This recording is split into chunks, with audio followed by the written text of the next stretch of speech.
back to what I was saying. Could be us. This could be us. So back to what I was saying. Could be us. This could be us. So back to what I was saying. Could be us.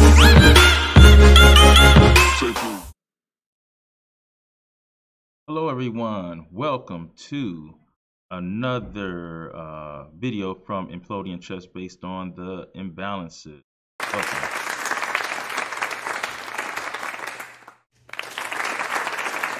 All right. Okay, today we're going to continue the video series of development balance. One of the most important things to kids that are under the 1400 rating. So if you're 1400 and under, development is very important, mainly because your opponents, a lot of times they lack development. They don't develop their pieces in harmony. They might move a piece more than once in opening, which breaks the principles to move all the knights and bishops off of the back rank before you move a piece twice. It should be all pieces moved off of the back rank, knights and bishops, and you should castle soon. Lower players tend to break these rules. So if you want to get out of the under 1400 category, this is an important video for you. Shout out to Avondale Gates. Shout out to also, this video is dedicated to Wallace Harris. And also dedicated to Harper Jackson, Faith Harrell, and Devin Lott. And also Caitlin Cobb. Shout out to you guys. Hopefully you enjoy this content. When you're up in development, development is a dynamic imbalance. Same thing with initiative. Initiative is basically 3 questions. Initiative is forcing someone to do something that they don't want to do. If you check them, they have to get out of check. If you're attacking one of their pieces that is not currently protected, they have to move it or they lose it. If you're attacking a rook with a pawn, they don't move it, you take a more valuable rook for just a pawn. So that's initiative. And this goes right together with development. That's getting castle and pulling your bishops and knights off of the back rank. There's rules. When you have developed more pieces or you have castle and your opponent has not, there's 2 rules you have to do. Be aggressive and open the position up. Be aggressive and open position up. I tell a lot of kids that you should, everything your coach told you not to do, you do all of those things when you're up in development anyway. Because you can't even break the coach's rules, because when you're up in development, that's when you want to be creative. That's when you want to be as annoying as possible right now before your opponent gets all of their pieces out. At the very worst, you're going to keep their king stuck in the middle and they're going to suffer for a long time. So this is the time, this is the most fun aspect of chess, being able to attack early with a nice first round knockout. So we're going to get right into it. One of our example grandmasters, actually I don't even know if he was a grandmaster because he never left Russia. And a very interesting story. You can definitely look him up.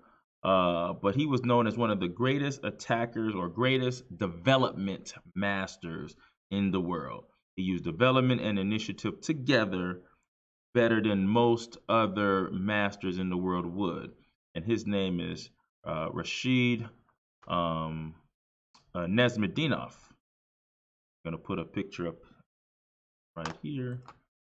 And he is known as one of the greatest attackers in chess. One of the greatest attackers in chess. So we're going to look at one of his greatest games that he's ever played here. And this game, hold on, let me tell you who this game is against. This game is against Lev Polgaevsky, who is a grandmaster from Russia who did leave the country. And it was a very strong grandmaster. I believe definitely top 10. And we're just going to see how, with black, how Rustam Nezhmetdinov just crushed him based off of development. All right.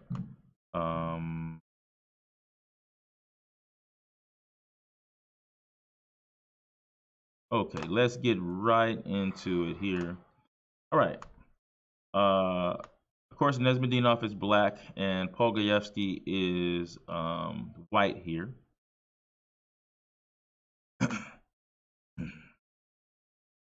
And it starts with d4. Nezhmetdinov plays knight f6, going for a quick development. He's going to deal with the space later. You can play d5 here, but knight f6 is also a good move. c4. His Nezhmetdinov is controlling e4, so white can't get the 2-pawn center. He chooses to get the c4, d4 pawn center. And then Nezhmetdinov plays d6 here. Not only does it help develop his bishop, but also looks like he wants to develop his bishop here and get castled early. And what that does is stops move e4, e5, because after take, you know, you have queen trade. So here he plays e5 right away here. This is actually a line I actually play myself a lot of times here. e4 is played, he trades here, and then knight c6. And I'm already going to show you that, look at white has developed a queenside piece. Right now, white is up in development. But since white is, his plan in this game is to grab as much space as possible, that means white is moving pawns instead of pieces, which probably allows black to have a development lead. Right now, there's 2 pieces developed. Black chose the opportunity to take this so he can get another piece developed and attacking the queen. This is one of the reasons why you don't want to bring your queen out too early, because the queen could be attacked and give black or give your opponent an extra move. And one extra move, a half move, means so much in chess. And we're going to see in this game how much it means. But we really want to just focus on the development aspect of the game and not think long-term checkmate. We just want to break it down in very simple. The way you master the game of chess is to break it down into simple aspects of the game. Black has 2 pieces developed, white has 1. We don't count the queen as development because the queen is usually an end game or middle game piece that comes out. If it comes out usually in the beginning of the game, it's usually not a good idea. He goes queen d2. Now, this is an odd square because now the bishop won't be able to develop anytime soon. Before the queen was on d2, the bishop had a pathway to development, so that even makes it even harder for white to complete development. But white seems to be happy with just this space advantage here. And here, Nezhmetdinov plays g6, ready to play bishop g7 and castle. And there's another pawn move. So right now there's 1 move of development for white. Black has 2. Black has now 3 moves of development. And then now white has 2 moves of development. It looks like he might want to castle queenside here.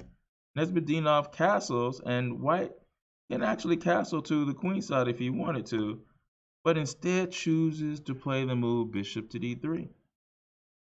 And so now that white's king is still in the center, now black sees an opportunity to try to be aggressive here. And here, he plays knight to g4. All right, and so what this does is he's threatening just to come to maybe to e5 and just put a nice knight in the center of the board. White is not in any big trouble, can castle to the queen side here. It should be okay. I must say though, one of the biggest reasons why he played knight g4, say that we did castle, this could be a very annoying move here, because you notice the knight is protecting the bishop. I know we have f4. Also, when you castle in this area, we can start to just play a5 here and try to really attack on this side of the board here. Look at the bishop that's already aiming at the queen side. So, but I guess he could have got away with that. All right, instead he plays knight e2. And looks like he's trying to force his way into the kingside castling. But he's developed another piece, and actually all of white's minor pieces are developed. It's just his king is not developed. How you develop a king? You castle. So here, just to prevent white from castling kingside, for instance, if he castles kingside, then there's checkmate here on h2. So that prevents him from castling kingside. And if you castle queenside, then there's knight takes f2, which forks the 2 rooks here. So this is being aggressive here. This is to prevent white from castling right now. So here, White plays knight to g3, blocks the queen's attack on f2. But of course, if we castle kingside, there still would be a queen takes h2 threat. So here he just brings his knight to e5, seeing that he no longer can keep that threat. And this is a nice knight in the center of the board. No problem. Again, if you try to castle to the queen side, that would be devastating because we have question number 3, attacking a piece of greater value. And the queen is pinned to the king. Even if you play f4, we just take the f4 pawn because the queen defends that, and you're going to lose your queen for a bishop. So that prevents white from castling to the queen side. Also, if you castle to the king side, I think that we can just go back to g4 here. h3, and then we could play this nice move, knight takes f2. If queen takes f2, we have the nice move, bishop d4, which pins the queen to the king in this way. And if rook takes f2, then we just take right here on g3, and we win a pawn. So right now, it's bad for white to castle in any direction because Nezhmetdinov is being aggressive. All right, the next move is castle here. Oops, no. All right. After knight g3, knight e5, and then after castle, again, Nezhmetdinov could have played knight g4. We went over that before, but he plays instead f5. And what he's doing is, remember, in order to have a successful attack, you have to add more pieces. A lot of times the food isn't right. Just having this queen over here is not good. Always look to bring all the pieces in. The food is not good. It tastes really bland. It's missing something. Maybe a little pepper, maybe a little salt. Rook, a little bishop, a little knight, right? Mix it in. Then the food tastes just right. And so that's what he's doing here. He wants to bring the rook into the attack. He has a nice knight. He has a bishop that's aiming at the king side here. Of course, he has the queen, right? But he wants to bring the rook into the attack by playing f5 and opening up the f file here. So here, white chooses to try to keep it as closed as possible. But then we have the questions, the 3 questions strike again. Remember, the development, being aggressive, and the initiative go together here, so you don't want to miss these moves. Now the bishop gets into, oops, no, yeah, wait, hold on. Yep, he goes bishop h6, attacking a piece of greater value, bringing the bishop into the attack as well. Queen, of course, moves away, and then we go f4, attacking a piece of greater value, forcing the knight to go backwards. After the knight goes backwards, Nezhmetdinov keeps going. Now he wants to just play f5, open up this game. He probably can even go king f7, maybe bring the rook to the open file. That's what he wants to do. Then we have knight to d5. It's attacking c7, but more importantly, it's just controlling a lot of key squares. And he's trying to defend as much as he can. There it goes, g4. Being aggressive here. Now, no longer is black up in development, but the time that it took white to complete their development, black was already into their plan of being aggressive and attacking the king side now because of all these pawn moves. Look at all these pawn moves white made early in the game. Okay, so now we're able to play g4 and open up lines to the king here. He plays g3, trying to keep things closed. And after f takes, which opens up the f file, remember, bringing more seasoning on the meal. After h takes g3, and then queen h3, we just step right up, and now we're just gonna bring all the pieces into the game. Notice how the knight and rook are all attacking f3 here. Very dangerous. So here, white decides to push the pawn up to f4 to try to keep the position closed, keeping the file closed here. Then we have bishop to d5. We develop a new piece. We want to get the rook into the game eventually. He plays bishop to c2. Then the move rook to f7 was played here. But instead of us looking here, I want to show you if he instead plays f takes. So let's say there's a knight here that's hanging. Nezhmetdinov just sacrifices the knight if you go f takes. So if you go f takes, Then the move is bishop takes d5. And if e takes d5, then bishop e3. This is the idea. Now that the file is open, now the e3 square is weak, and you only could play bishop f2, and then bishop takes f2 is checkmate. So, excuse me. So that doesn't work. And if he plays here this way, and let's say after fake, he goes e takes d5. Or let's say he plays bishop c1 to stop the bishop from going to e3. Next will be knight takes e5. Look at that, threatening knight f3 here, check. Bishop takes h6. Queen takes h6. We're threatening check here too, which will double team here. He takes the knight, the bishop, and then we just go queen check. And we're going to win this bishop here. But we're not only threatening knight f2, which would you would have to give us the exchange.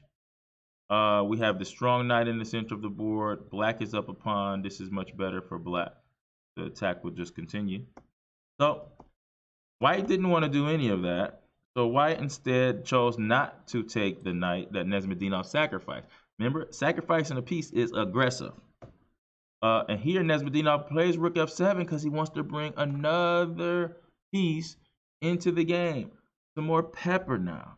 It was a little, you know, we put some salt on it. Now this needs a little pepper, maybe some paprika, right? We're going to bring all the pieces into the game.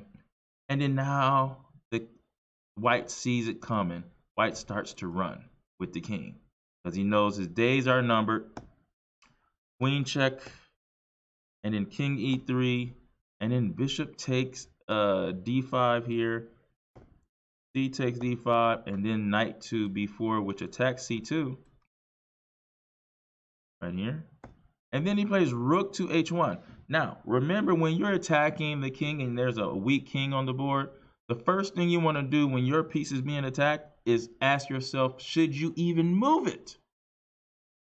A lot of under 1,400 players, 1,400 and under, when their pieces are attacked, their first thing is to move it out of the way. The higher players in 1,400, first thought is to see a reason to leave it there. Is even to check if the threat is even worth it to move the piece. Because remember, it's not who has more pieces at the end of the game, it's who has checkmate. And with a king that's this weak, Nezhmetdinov looks to sacrifice his queen. Now here, he plays rook takes f4 and sacrifices his queen here. And then the move rook takes h2, so white takes the queen. But let's see what happens if he doesn't take the queen and he takes like the rook instead. So after g takes f4, Nezhmetdinov will just go bishop takes check. And if knight takes, then we have knight takes c2 check. And then the king has nowhere to go. Can't go here because of the knight. Can't go here because of this knight. Can't go here because of the pawn. And can't go here or here or here because of the queen. And the only thing you could do is give up your queen. And there you go. And black will be winning there. So here, he does take the queen. And then Nezhmetdinov, and you guys can pause the video if you want to see if you can see this all the way through. But I'll let you know, rook f3 check. He goes king to d4. And then we have bishop to g7. That way we have a discovery check on the king. Notice how the king, anytime you make the king go to your side of the board, there's got to be a checkmate somewhere. He plays a4, and now this is checkmate in 8 moves. I challenge you to pause the video and see if you can figure out the 8 moves to checkmate here, like Rustam Nezhmetdinov did here. So you can pause your video. Okay. All right. First move was c5 check. All right. Now, of course, we can take en passant. But here, Nezhmetdinov does take en passant, and he actually goes bishop d3 to cover himself. Knight e takes d3, because that's a discovery check here. King to c4. Then the next move was d5 check, take, and then the king had to go to b5, and then the next move was rook b8 check. King had to go to a5, and then knight c6 check, and then the king goes to a6, and then rook to b6, checkmate. That's the game. What a game, and what a sacrifice. Sacrificing his queen, knowing that the pieces worked together so well, there was no need for the queen on the board. But the most important factor in this game is that Rashid Nezhmetdinov noticed that with black, he was up in development. When did he notice that? He noticed when white started moving pawn instead of developing the pieces. He noticed that this will be possible when white developed the queen side piece, which doesn't help white castle quicker like the king side piece is being developed. And Rashid Nezhmetdinov did not rush and attack right away. He said, okay, I will castle. I will see what my opponent does after I castle, but if my opponent still hasn't developed all the pieces, if my opponent leaves that king in the center, it's what I should do. This is what the board is demanding you to do. When that king is in the center, you should be creative. You should attack. Now, Coach Brian, I hear questions. Coach Brian, how do we better our attack? Hey, not only can you look at games like this, looking up Rashid Nezhmetdinov, but you can also go and do your puzzles. Right here in puzzles, you guys can go here, hit the themes up, and they have all different types of puzzles here.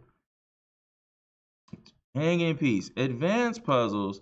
Make sure you go through these puzzles and master these puzzles, and you will be a master at attacking. You will be a master at taking advantage of the development imbalance in chess. Remember, development is one of the 7 imbalances, but it's also the most important for you who are under 1400 to get your rating over the 1400 mark. That's more important than space. That's more important than backward pawn. Those types of imbalances that are static, backward pawn, space, lines and squares, those static imbalances really happen between 2 players that are kind of even. Their development are really good. Both players castle. Both players develop their pieces correctly. And then you have to outthink them in the middle game. Development, on the other hand, punishes someone who has played the opening incorrectly. And for those of you out there that are under 1400, you are currently playing your opponents and they're playing the opening incorrectly. And this is how you punish them for playing that opening incorrectly. All right, so that is going to be it for us today. Hopefully you enjoyed this video on development. Shout out to everyone out there that's watching this video, Implodian Chess. We appreciate if you subscribe, like the video, follow Implodian Chess on all the platforms. I will keep this going. I am Coach Brian. Implodian out.